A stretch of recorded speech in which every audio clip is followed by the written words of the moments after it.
Both my parents were living in Canada when COVID happened. I was in high school and living with my maternal grandparents, mostly to take care of them. When COVID became big in April 2020, and all the schools and colleges were closed, we moved away from the city to avoid the possibility of them getting infected. The house that we moved to was situated on a river island in the middle of the Padma River. When I say that it was isolated, I mean it was isolated. The river island was shaped like a boomerang. Its northwest arm was about 4 miles long and older, around 30 years above water level. That was the part we lived in. That portion had other inhabitants and a few trees. There was a village of about 50 people at least 3 miles to the north. Everyone in that village had boats because the island would largely go underwater come monsoon. So they lived on the boats while that happened. All the trees it had were small shrubbery, occasional bamboo groves, and exactly 5 tall palm trees. Most of that side of island was covered in grass at least as tall as I was at the time. The southern side of the island was 2 miles long, new and was mostly still exposed white sand. It had barely been there for a year and nobody lived there. The house we were moving into was an old tin shed house built on tall stilts. It was 1 story and despite requiring significant renovation when we moved in, its layout was modern. It had 3 bedrooms, 2 to the south and sharing a long balcony, and 1 east with a large window. One of the southward and the east one had attached bathrooms. They were connected to a common dining space that had a kitchen, a common bathroom, and a window to the north. The door and the patio were to the west. All the doors were made of steel. I took the eastern room, and my grandparents settled in the southern room with the attached bathroom. When we moved in, we had people redo the paint job for us. We bought a small generator for electricity. My grandfather had suffered a stroke in 2018 and had diminished strength on the left side of his body. He could walk, take baths, and use the toilet himself, but he needed help getting dressed and someone to hold his hand when outdoors. My grandmother's feet would swell up painfully if she walked too much. We also got a housekeeper, because as soon as the schools would open, my high school graduation exams were supposed to start, and I needed to study and prepare for that. She was a young, mid-20s, local woman whose husband left for the city and then stopped picking up her calls. She had no formal education beyond 5th grade and needed money to support herself. Whatever supernatural forces had been attached to the place seemed to target her. She faced the most violent and mentally degrading of the supernatural phenomenon that happened in the house. And she told me about it because we got along quite well, being close in age. But she asked me not to tell anyone about them. I will be respecting her wishes and only divulge the incidents that I myself experienced. The first incident actually happened when we first moved in. My grandparents were already asleep on their bed. The housekeeper hadn't arrived yet. I was struggling to fall asleep in a new place. Around 1:0 a.m., I heard some noise coming from below. It sounded like someone was hitting the stilts with sticks. My first thought was that we just brought a lot of new furniture and load into the house. And this is just the house settling into that new load.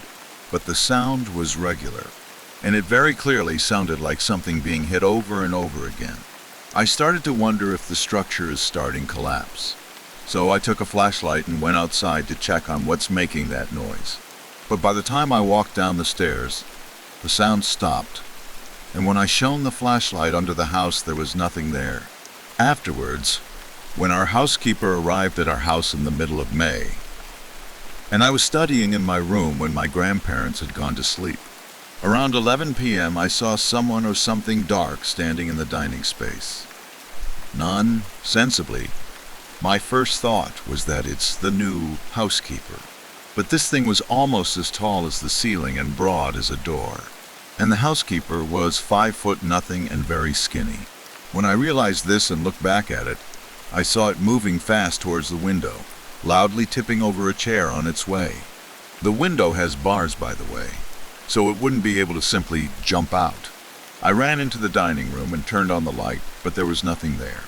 The housekeeper came out of her room to check, but I told her I accidentally tipped it so that I don't scare her away on her first night. I still regret saying that to her. After that, things started happening around the house. I'd sometimes see shadow people out of the corners of my eyes. Strange noises like people talking outside with words I didn't understand, but when I checked, no one is there. I'd hear my name being called from outside nearly every night. Something would touch me when I'm studying or trying to sleep. Sometimes our generator would randomly shut down, but that is probably mechanical failure. There was nothing being thrown around, but the presence seemed to do way more aggressive things to our housekeepers. She'd hear the voices provoking her with insults about her situation. Her food would get ants if she left it alone for even 5 minutes, when the rest of the house didn't have an ant problem. Sometimes she'd feel as if something pierced her skin, only to find the spot on her skin hot and red, as if she had been scratching there. That might be insect bites, but in context, I'm inclined to believe they're not. One time she got locked in her room from the outside. After that, she didn't feel safe in her room at night, so she'd try to spend time elsewhere around the house. She couldn't quit because apparently she had nowhere else to go. Nearly nothing happened with my grandparents. My grandma was quite pious, and she insisted faith Allah kept them safe and kept really bad things from happening. It seemed to only be working for her and Grandpa. When monsoon came in July, the river island flooded completely. Water rose to the 5th step leading up to the house. Our house was completely surrounded from all sides by rushing water. My grandparents bought a motorboat for commune. I was the only one who used it because the housekeeper stayed home in case of emergency. One evening about 6 p.m., I was bringing groceries and petrol for the generator by the motorboat when some vegetables dropped from the boat. I leaned over the water to pick it up, and I heard a splash and felt that something had climbed on the boat. I was going to turn to look, but I was hit with an intense feeling of wrongness. I slowly turned my head, and out of my periphery, I saw that something black in coloration was sitting on the other end of the boat from me. In this case, 12 or so feet away from me. I kept my eyes down, avoiding eye contact, and waited for it to vanish. It did not. I couldn't see it, but I had the distinct feeling that it was looking at me. After a while, I reached out and turned on the motor of the boat, hoping moving will get it away. It did not go away. I managed to steer the boat to the house all the while, not looking at it, and jumped into the water 15 or so feet from the stairs. When I got onto the stairs and looked back, it was gone. I dragged the motorboat in and took the groceries and petrol. That night, something banged on my window. It shouldn't have been possible because it was open water on the other side, and the window is at least 6 feet above the water level. One night around midnight on September of 2020, I found the housekeeper's room door was open. I went in to chat, and she wasn't there. I looked around for her in the house, but found the front door open instead. When I came out, I found that there was a clear trail of flattened grass, as if something heavy like elephant or buffalo went through there. There was no way that our tiny housekeeper flattened that much grass while moving. I followed it anyway, and I came to the newer southern side of the river island about 200 yards away from the house. There I found that our housekeeper was walking off into the white sand, seemingly sleepwalking. I got to her and shook her to wake her up. When she did, she started crying and saying that she won't go back to the house. But she had walked out in clothes she'd slept in. September in Bangladesh isn't conducive to sleeping with a lot of clothes on, especially in a tin shed house, and for modesty's sake she came back. But she laid on the floor of my room that day and got up and went back to her own room before my grandparents woke up at dawn. The next day she was doing her usual chores again. No talk of leaving the house. Things got even worse for her after that. She did a lot of things to avoid being the victim of these forces, like bathing outside in the river instead of in the house, eating her meal as soon as she's done cooking, etc. But things seemed to follow her, and as soon as night fell, they'd torment her, whichever room may she be in. Bad things happened in that house.